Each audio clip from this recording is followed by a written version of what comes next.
मेरे प्यारे दोस्तों, नमस्कार।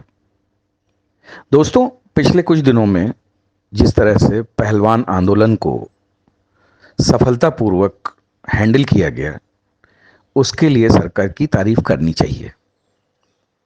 पहले अनुराग ठाकुर और इसके बाद श्री अमित शाह जी ने इस पूरे मुद्दे का संज्ञान लिया और पहलवानों से बातचीत करके इस मुद्दे पर राजनीति को कम किया। लेकिन अब सवाल ये उठता है कि जो मुद्दा इतने दिनों तक लंबा खिंच रहा था, इतने दिनों बाद उसमें अनुराग ठाकुर और अमित शाह जी की एंट्री कैसे हुई?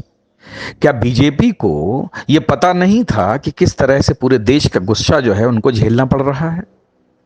इतनी फजीहत, लानत, मलानत करने के बाद में आखिर क्यों अनुराग ठाकुर और अमित शाह जी को बीच में इस बात में घुसड़ा गया? यह काम तो पहले भी हो सकता था।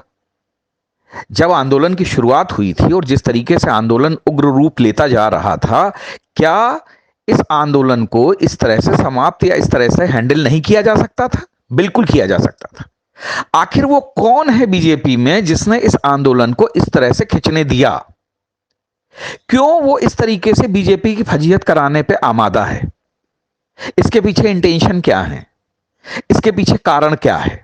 हर बार से यही होता आया है, चाहे वो शाहीन बाग का आंदोलन रहा हो, चाहे वो किसान आंदोलन रहा हो। जब तक कि सरकार की किरकिरी पूरे तरीके से ना हो जाए, तब तक उस आंदोलन का अंत नहीं होता है। आखिर ऐसा क्यों?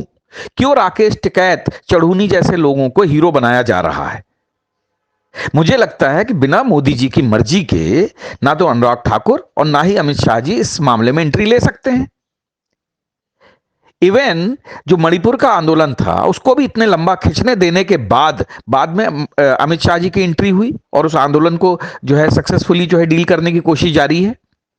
तो क्या लगता है आप लोगों को कि क्यों मोदी जी ऐसा कर रहे हैं? क्योंकि बीजेपी में मोदी के कद का कोई नेता नहीं है और ना ही मोदी जी चाहते हैं कि उनके कद का कोई दूसरा अन्य नेता उभर कर सामने आए।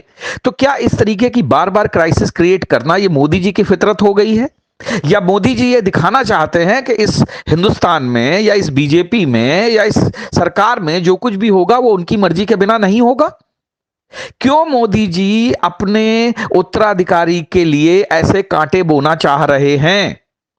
मोदी जी क्यों सरकार को बार बार कटघरे में खड़ा करवाना चाह रहे हैं और बाद में अपना मास्टर स्ट्रोक खेलने की कोशिश कर रहे हैं?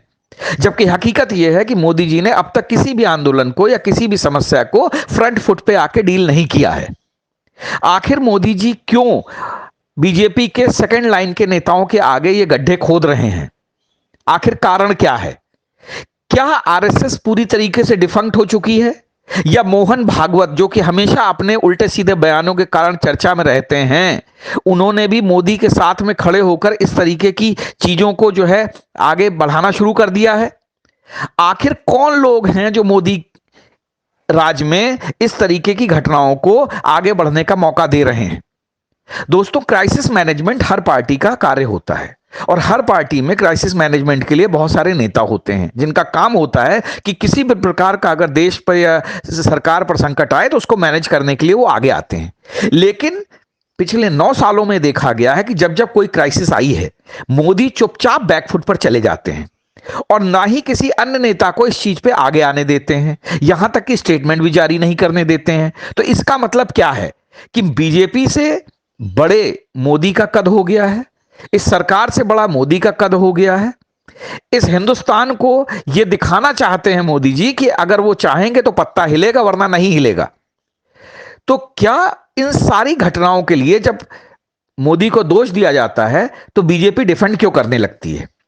बीजेपी को यह बात सोचनी पड़ेगी कि जब कभी ऐसा कहा जाता है कि अगर पानी सर के ऊपर से गुजरने लगता है तो फिर अपने बचने के लिए तैरने की जरूरत पड़ती है। तो मुझे लगता है कि अगर मोदी को ऐसा लगने लगा है कि मोदी से बड़ा कोई और नेता नहीं है और ना ही वो किसी सेकंड लाइन के नेता को आगे आने देंगे और इस प्रकार की क्राइसिस बीजेपी के सामने खड़ी करते रहेंगे, तो मुझे लगता है कि बीजेपी को भी अब हाथ पैर मारने शुरू कर देने चाहिए। क्योंकि मोदी परमानेंट नहीं है, ना ही सत्ता परमानेंट है, विचारधाराएं परमानेंट होती हैं। इसलिए अगर बीजेपी को अपने आप में सुधार करना है तो मुझे लगता है कि मोदी को भी अल्टीमेटम देना होगा, इनके नेताओं को भी मुखर होकर मोदी के विरोध में आना होगा और मोदी को यह बताना होगा कि तुम सब कुछ नहीं हो, हर चीज तुम ही हैंडल नहीं करोगे, सरकार चलाने में बहुत सारे लोगों का भूमिका रहती है। इसलिए हर बीजेपी मेंबर को, हर बीजेपी नेता को और इस देश के प्रबुद्ध जनों को सबको अपनी अपनी भूमिका निभानी होगी।